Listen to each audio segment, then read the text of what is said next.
June 6, 1944. 0016 hours. The English Channel, ****. The sea is black and restless.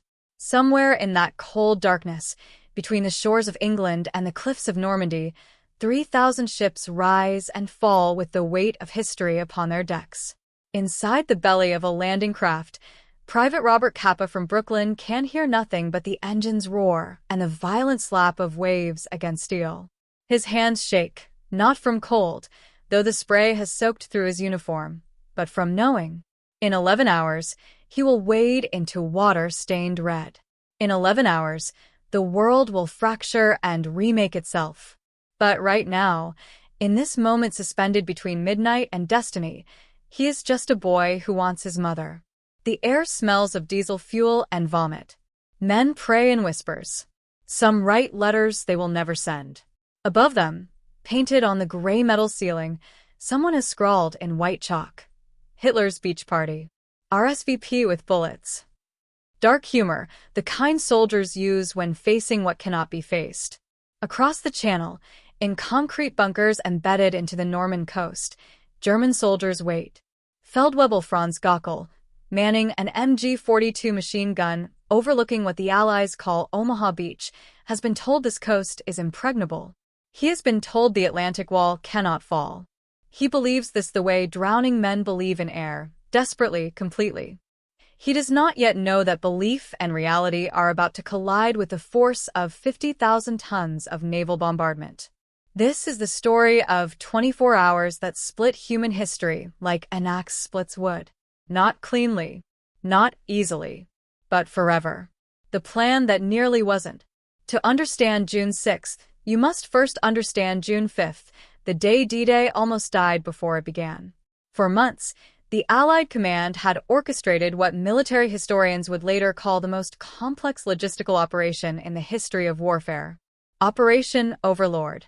The name itself carried biblical weight, as if God himself would preside over the liberation of Europe. But on June 4th, God seemed absent. The weather turned savage. Winds screamed across the channel at 30 miles per hour. Rain fell in sheets. The seas churned with 8-foot swells that would capsize landing craft and drown men before they ever saw the enemy. General Dwight Eisenhower, Supreme Commander of the Allied Expeditionary Force, faced an impossible choice. 156,000 soldiers, sailors, and airmen had been sealed in their embarkation areas for days, living in a state of coiled tension that could not be maintained indefinitely. The invasion had already been postponed once. The tides and moon phases that made Normandy viable occurred only a few days each month. If they did not go on the 5th or 6th, they would have to wait 2 weeks. 2 weeks during which the entire operation could be compromised, discovered, or simply collapse under its own psychological weight. At 0415 hours on June 5th, in a manor house near Portsmouth, Eisenhower sat with his meteorologists and commanders. Group Captain James Stagg, the chief meteorologist, presented a forecast that was equal parts science and prayer. A break in the weather. 36 hours, maybe less. A window barely wide enough to squeeze through. The winds would drop. The clouds would lift enough for bombers to fly. The seas would calm from impossible to merely deadly. Eisenhower listened to arguments from men who had spent years preparing for this moment. Some said go. Some said wait. The weight of the decision, the weight of all those lives, all that history, rested on his shoulders alone. He walked outside into the rain. For 5 minutes, he stood there, water running down his face, staring at nothing and everything. When he came back inside, he spoke 3 words that would echo through time. "Okay, we'll go." In that moment, the machinery of liberation began to move. Once set in motion, it could not be stopped. 3,000 ships, 11,000 aircraft, 156,000 men, all converging on a 50-mile stretch of French coast that Hitler had sworn would be the graveyard of Allied ambitions. The greatest amphibious invasion in human history was now inevitable. The only question was whether it would be a victory or a catastrophe. 0130 hours. The airborne vanguard. While sailors battled the channel, paratroopers were already falling into France. The airborne assault began just after midnight.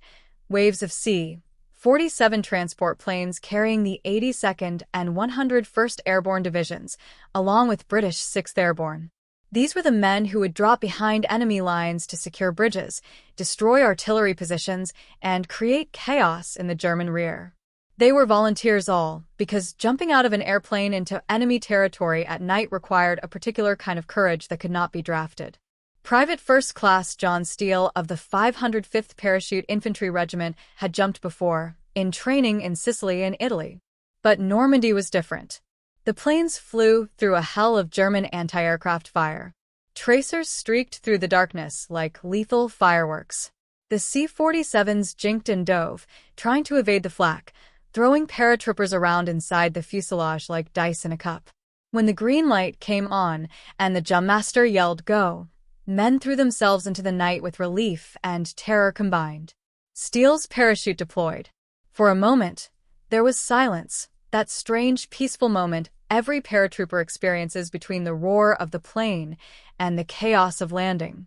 Then he looked down and saw the town of St. Miraglise directly below him. The town was on fire. German soldiers ran through the streets, and he was drifting directly toward the church in the town square. He yanked on his risers, trying to steer away, but the wind had other plans. His parachute caught on the church steeple. He hung there, suspended 40 feet above the battle, playing dead while Germans shot at his fellow paratroopers in the streets below. He would hang there for 2 hours before being taken prisoner, his boot shot through, his nerves shattered, but alive. He was one of the lucky ones. The airborne drop was a disaster of navigation. The planes, scattered by weather and flak, dropped their human cargo miles from designated zones. Paratroopers landed in flooded fields and drowned under the weight of their equipment. They landed in trees and were shot before they could cut themselves free. They landed alone in the darkness, surrounded by an enemy they could not see, in a country whose language they did not speak. The 101st Airborne's commander, General Maxwell Taylor, landed with just one other man from his plane. He spent hours wandering through hedgerows, gathering scattered soldiers like a shepherd gathering lost sheep. But here is what the German commanders did not understand. The chaos worked in the Allies' favor. Scattered paratroopers created havoc across a wide area. German units received panicked reports of airborne landings from dozens of locations. No one knew how many had dropped or where the main attack would come. Some American paratroopers, isolated and surrounded, fought with a ferocity born of desperation. Others linked up with whoever they found, unit designations forgotten, just Americans and British fighting together in the dark. The cricket clickers they carried made a distinctive sound, click-clack, the only way to identify friend from foe without getting killed. Through that long night, the hedgerows of Normandy echoed with the clicking of crickets and the rattle of gunfire. By dawn, not a single airborne unit had achieved all its objectives.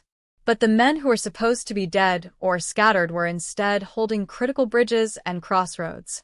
They had cut telephone lines and ambushed German reinforcements. They had created an umbrella of chaos behind the beaches. And most importantly, they were still fighting. The airborne assault was not the clean, precise operation the planners had envisioned. It was messy and confused and costly, but it was enough. 0550 hours. The naval bombardment. As the first gray light touched the eastern horizon, the Armada revealed itself. German coastal observers, peering through morning mist, could not believe what they saw. The sea itself seemed to have turned into a city of ships. Battleships and cruisers, their massive guns elevated toward the shore. Destroyers by the dozen, moving closer to the beaches than safety allowed.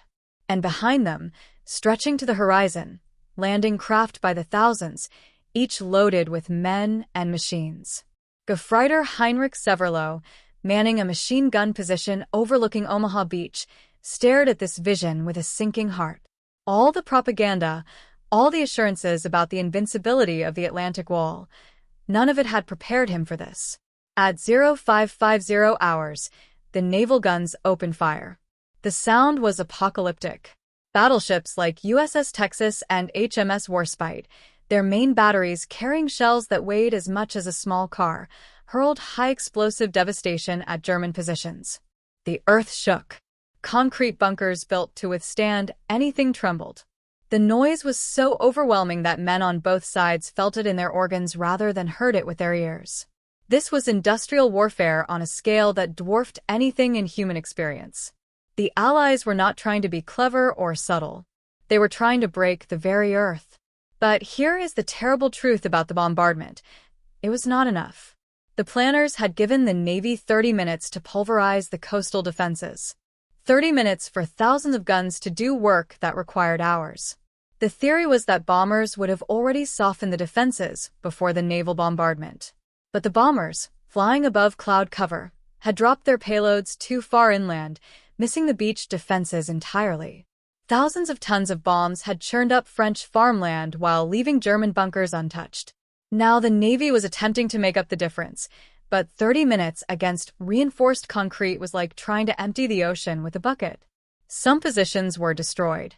Some German soldiers were killed by the concussion alone, their organs liquefied by pressure waves.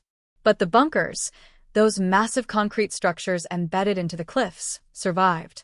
The artillery positions, dug into reinforced emplacements, survived. And the men inside them, though shaken and deafened and terrified, survived.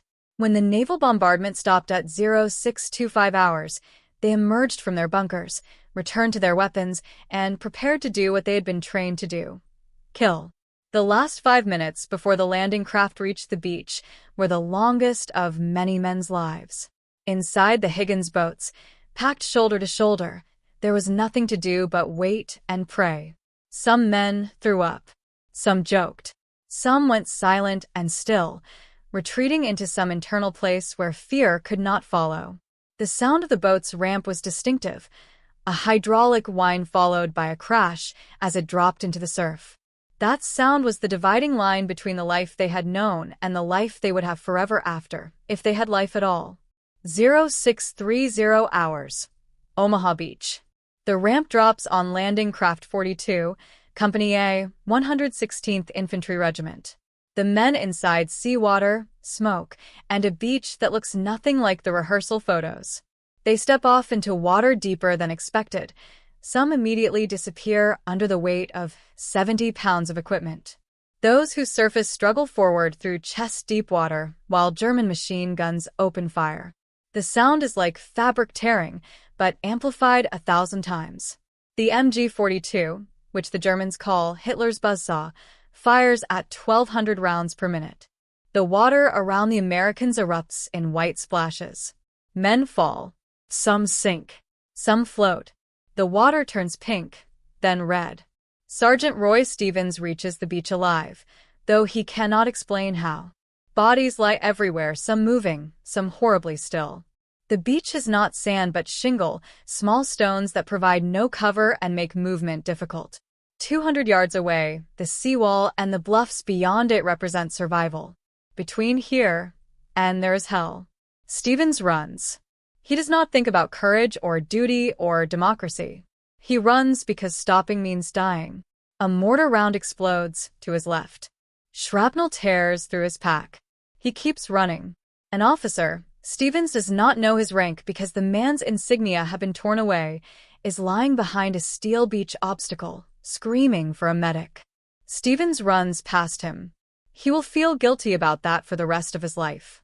But right now, he runs. This is Omaha Beach in the first 30 minutes. Chaos, slaughter, and the complete disintegration of the plan. The careful choreography designed by generals in London means nothing here. Units are mixed together or destroyed entirely. Officers are dead or missing. The tanks that were supposed to provide fire support have mostly sunk. 32 DD tanks launched from 4,000 yards out, 27 of them swallowed by the sea. The engineers who were supposed to clear obstacles are pinned down or dead, their explosive charges unused. The tide is coming in, reducing the beach with every minute, compressing thousands of men into an ever-narrowing killing zone. At 0700 hours, Lieutenant General Omar Bradley, aboard the USS Augusta, receives the first reports from Omaha. They are catastrophic. Landing craft destroyed before reaching shore. Casualties at 50% or higher. No penetration of German defenses. He has a nightmare decision to consider. Should he divert follow-on waves to Utah Beach or the British sectors? Should he abandon Omaha entirely, accept the defeat, and reinforce success elsewhere? For a terrible hour, the invasion hangs by a thread. But something happens on Omaha Beach that no plan accounted for and no general ordered. Small groups of men, 10 here, 20 there, stop huddling behind obstacles and start moving. Not because of commands from above, not because of some dramatic speech, but because staying where they are means dying, and moving forward means a chance at living. Colonel George Taylor, rallying men from multiple units, shouts words that will become legend. Two kinds of people are staying on this beach, those who are dead and those who are going to die. Now, let's get the hell out of here. It is not eloquent. It is not inspirational in any traditional sense. But it is true, and truth has power. Men begin to move up the bluffs. Not in waves, not in organized assaults, but in small, desperate rushes. They use terrain, folds in the earth, craters from naval shells, dead ground where German gunners cannot depress their weapons low enough. Navy destroyers, seeing the disaster unfolding, make a decision that violates every rule of naval warfare. They charge directly toward the beach, moving into water so shallow they scrape bottom, and they fire point-blank at German positions. USS McCook comes so close that German machine gun fire strikes her hull. But her 5-inch guns silence bunkers that have been killing Americans all morning. By 0900 hours, the situation on Omaha is no longer hopeless, merely terrible. Americans have reached the top of the bluffs in several locations. German strongpoints that seemed invincible from the beach can be flanked and assaulted from the sides. The advance is measured in yards, paid for in blood, but it is an advance. The beach that nearly became a graveyard becomes instead a foothold. Private Harold Baumgarten, shot twice and bleeding from shrapnel wounds, reaches the seawall and collapses. He watches men die. He watches men cry. He watches men perform acts of courage so extraordinary they seem fictional. A medic runs into machine gun fire to drag a wounded man to safety and is cut down. Another medic immediately takes his place. An officer with one arm blown off continues directing his men with the other, his voice steady despite shock and blood loss. These are not supermen. They are terrified boys from Kansas and California and New York who do what must be done because giving up is not an option they can live with. By noon, Omaha Beach is secure enough that follow-on waves can land without being immediately slaughtered. The cost has been staggering, over 2,000 casualties in the first few hours. But they're ashore. They are alive. And they are moving inland. 0730 hours. Utah Beach. 5 miles west, Utah Beach is a different story. Due to strong currents, the landing force drifts 2,000 yards south of its intended target, a mistake that becomes a blessing. They land in a less heavily defended sector. The fortunes of war smile on them. Brigadier General Theodore Roosevelt Jr., son of the president, goes ashore with the first wave despite being 56 years old and walking with a cane due to arthritis. Under fire, he walks the beach, studying the terrain, confirming they are in the wrong location, and makes a decision that will save thousands of lives. We'll start the war from here. Instead of trying to redirect forces to the planned landing area, requiring boats to navigate back into heavy seas and then approach under even heavier fire, Roosevelt orders everyone to land where the first wave came ashore. The plan is abandoned in favor of reality. Engineers quickly clear paths through obstacles.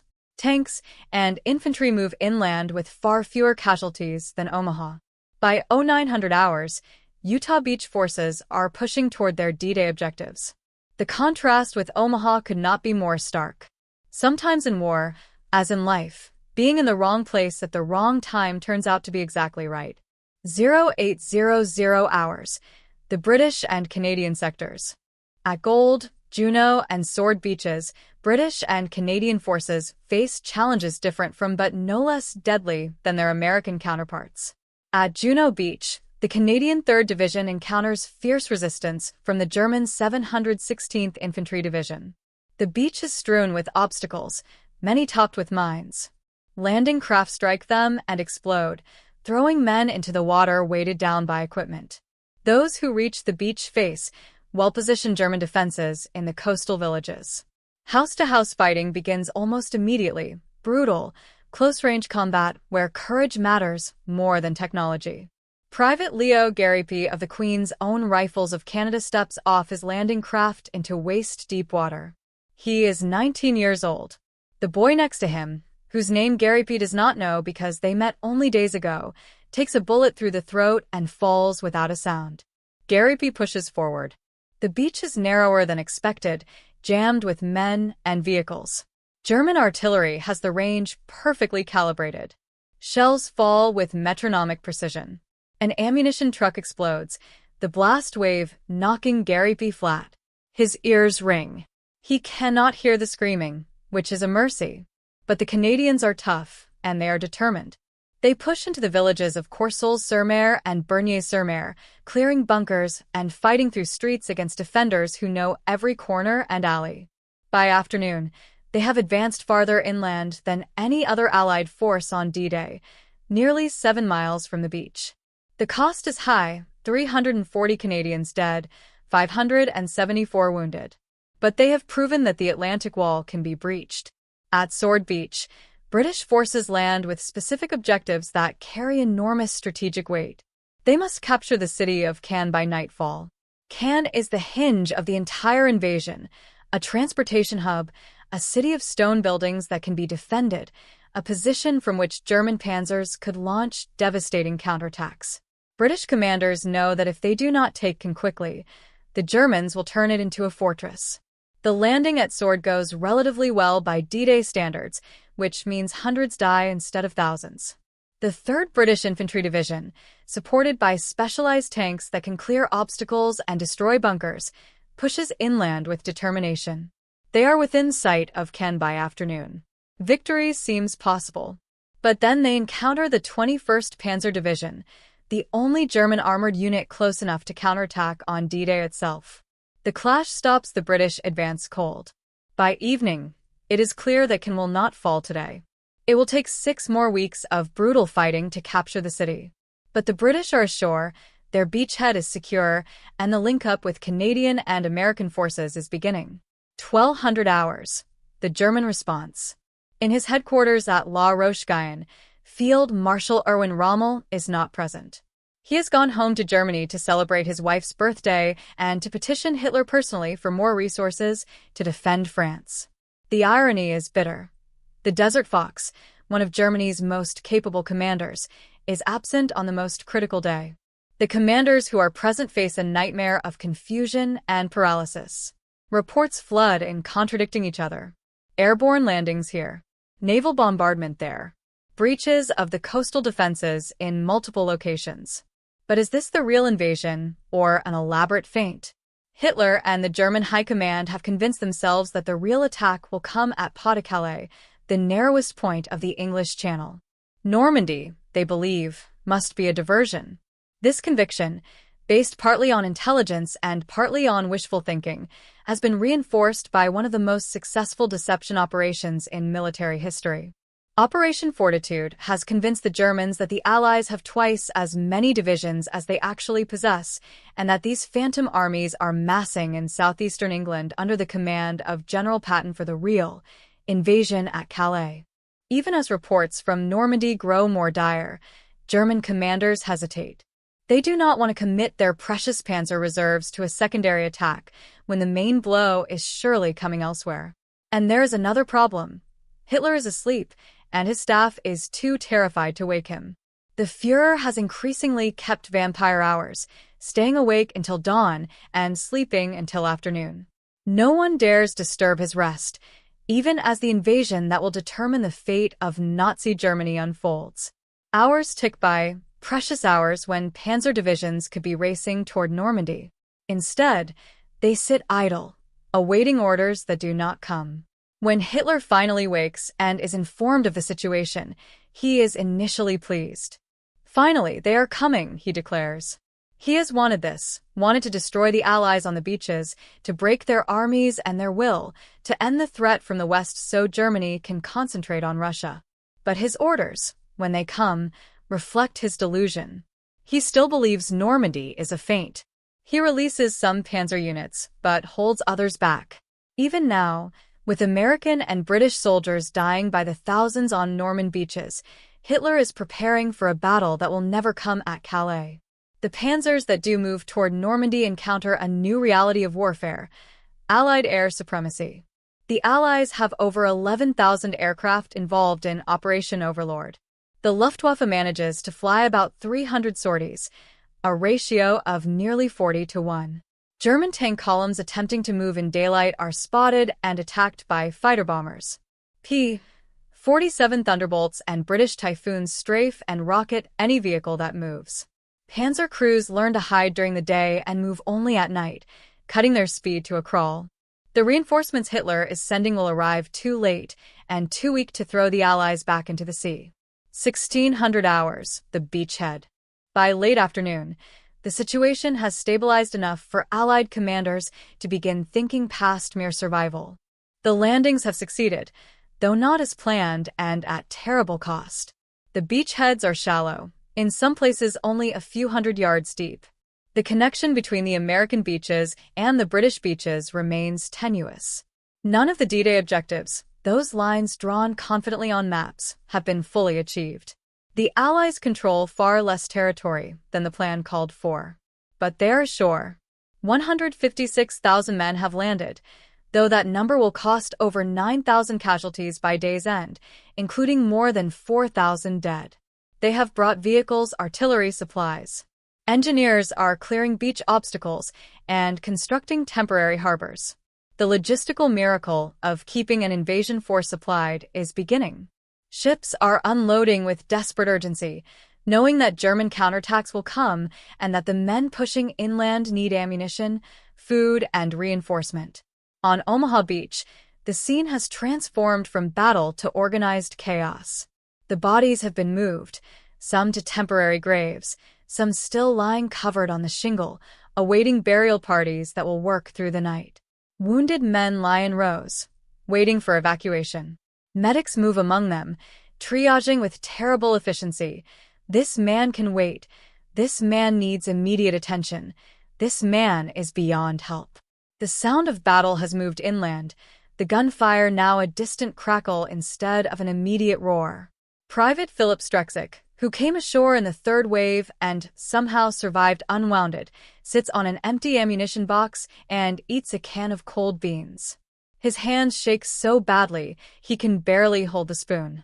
Around him, men are doing similar things, the small, normal acts that reassert humanity after experiencing inhuman things.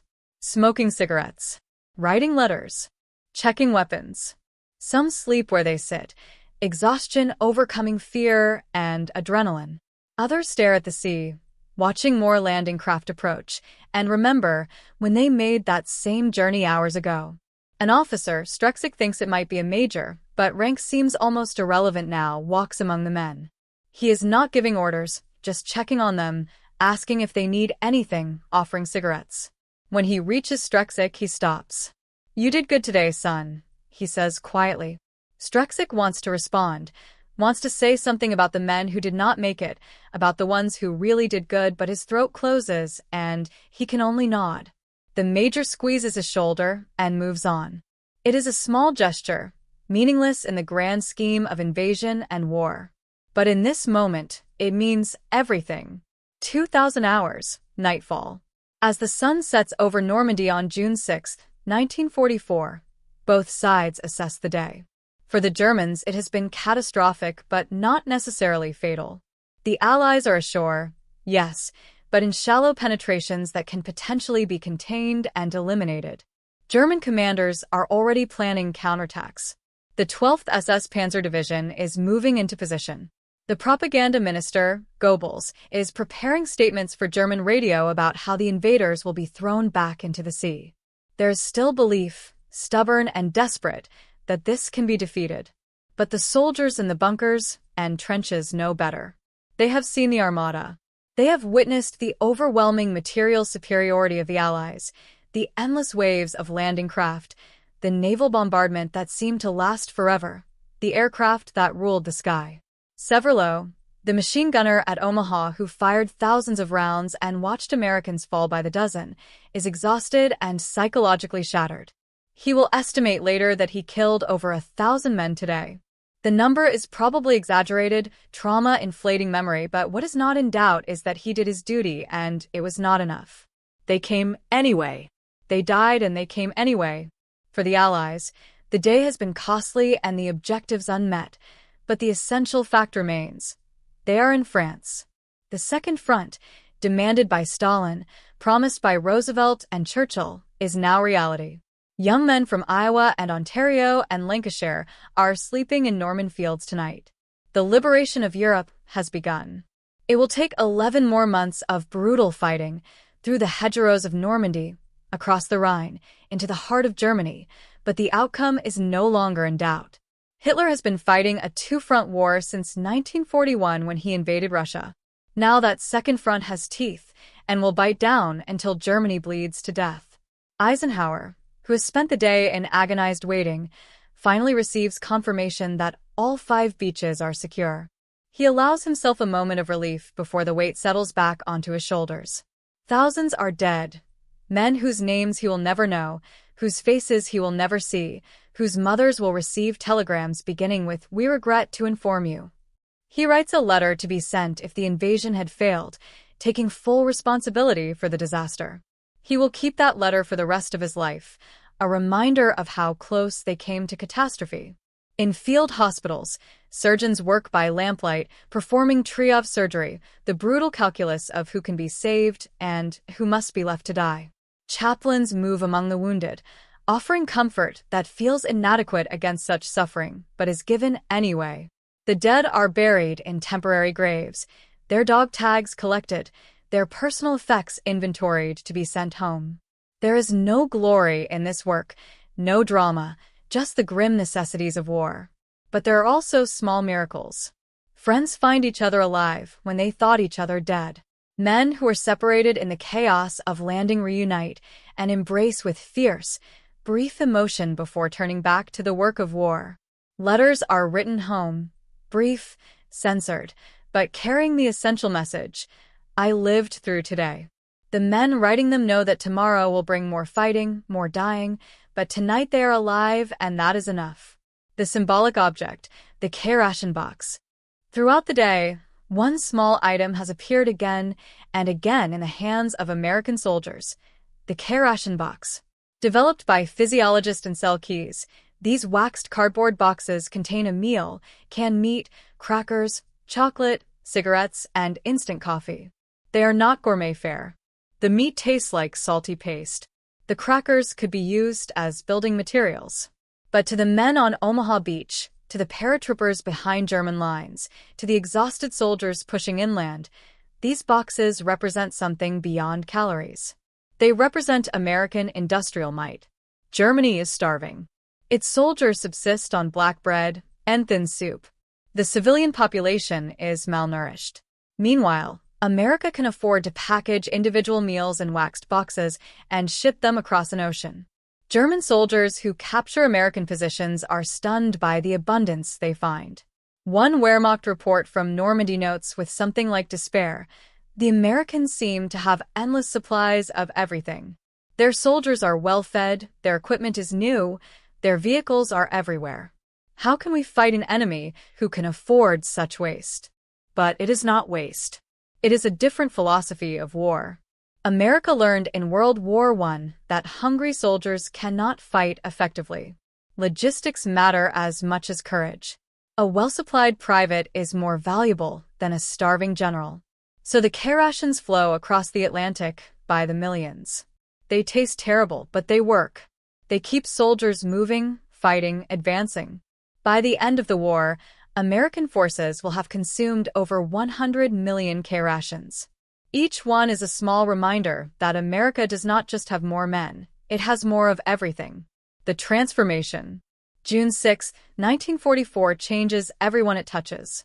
The paratroopers who jumped into darkness will never sleep easily again. The sailors who drove landing craft into machine gun fire will hear that ramp dropping in their nightmares for decades.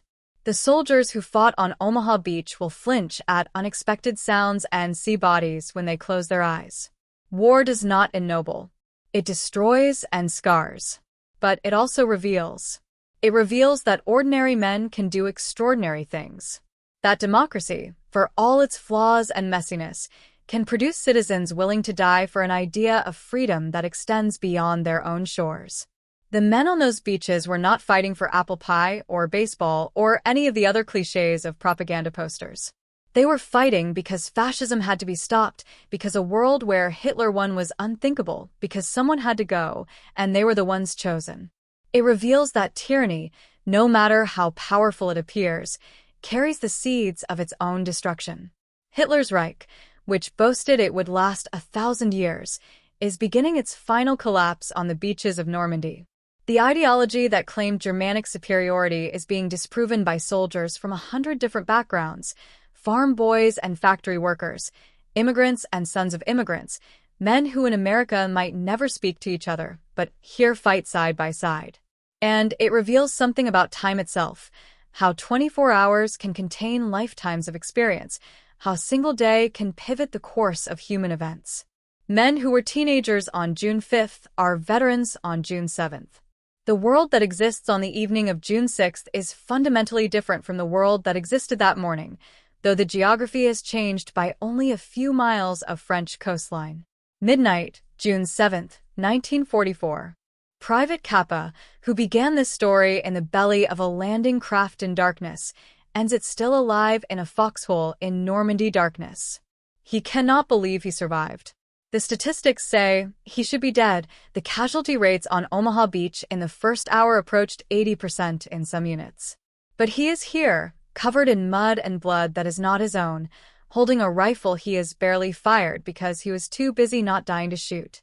He thinks about Brooklyn, about his mother, who told him to write every day, about the girl he kissed at the USO dance before shipping out. These memories seem to belong to someone else, some innocent who no longer exists. The boy who got on the ship in England is gone. The man in this foxhole is someone new, forged by fire and terror and the incomprehensible fact of survival. Around him, the sounds of war continue. Artillery rumbles in the distance. Small arms fire crackles sporadically. But the desperate intensity of the beach is gone. They are no longer clinging to survival by fingernails. They are advancing. Slowly, painfully, expensively, but advancing. Tomorrow they will fight again. Men will die again. But the direction is set. The momentum is established. The end, though distant and bloody, is now inevitable. Epilogue: the footprint of freedom. D-Day is not the end of World War II. It is not even the beginning of the end. That distinction might belong to Stalingrad or Midway. But it is, as Churchill will say, the end of the beginning. After June 6th, Germany is fighting not to win, but to delay the inevitable. The question is no longer whether the Allies will triumph, but how long it will take and how many more will die in the achieving. In the decades after, D-Day will be mythologized, transformed from brutal reality into patriotic legend. The beaches will become pilgrimage sites. The cliffs of Point du Hoc, scaled by rangers at terrible cost, will host presidents and prime ministers giving speeches about valor and sacrifice. The American cemetery above Omaha Beach will hold 9,000 graves, each marked by a white cross or Star of David, arranged in perfect rows that stretch toward the horizon. Visitors will walk among them and struggle to comprehend. 9,000 from one beach, on one day, in service of an idea that men should be free. But perhaps the truest memorial is not in stone or speech. It is in the world that D-Day made possible. Western Europe, free and prosperous. Democracy, imperfect but enduring. The fascist nightmares of Mussolini and Hitler and Tojo, relegated to history's graveyard. The men who died on Normandy beaches did not know they were dying for the world we inhabit now. They were simply trying to survive the next minute, to reach the seawall, to get off the beach. But their individual acts of courage, multiplied by thousands, changed the trajectory of human civilization. There is a photograph taken on June 7th, after the fighting on Omaha Beach has moved inland. It shows a medic sitting on the sand, his head in his hands, surrounded by the debris of war. He has just finished a 30-hour shift treating wounded men, performing field amputations, watching soldiers die despite his efforts. He is 22 years old. He is weeping. In the background, barely visible through the smoke and haze, the landing craft keep coming, wave after wave, bringing more men, more supplies, more determination. The photograph captures something essential about D-Day, the individual cost and the collective will, the tragedy and the triumph. The men who landed on June 6th did not want to be heroes. They wanted to be home, but they did what was required of them, what their moment in history demanded. And because they stepped off those landing craft into machine gun fire, because they climbed those cliffs and pushed inland and refused to quit, the world is different. Not perfect. Not without injustice or suffering. But different. Better. Free. 24 hours that changed the world. Not cleanly. Not easily. But forever. The tide is going out at Omaha Beach, pulling the blood back into the sea. By morning, the water will be clear again, as if June 6th had never happened. But it did happen. And we are still living in the world it created. A world purchased at the price of courage we can barely imagine, by men who simply did what had to be done, one terrible step at a time, from darkness into light.